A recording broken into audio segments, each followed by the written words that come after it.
ఒకటి ఏమని చెప్తున్నారంటే వారిలోని ఏముంటుందని వారిని నిత్య జీవం తిని త్రాగువాడే జీవం గలవాడు, తర్వాత నిత్య జీవం గలవాడు, తర్వాత వారిని లేపుతానని చెబుతున్నారు.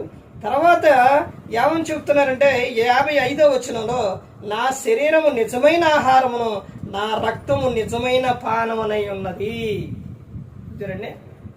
తర్వాత 56 ఏమని చెప్తున్నారు, నా శరీరము తిని నా రక్తము త్రాగువాడే నా యందును నేను వాని యందును నిలిచియుందుము అని చెప్తున్నారు.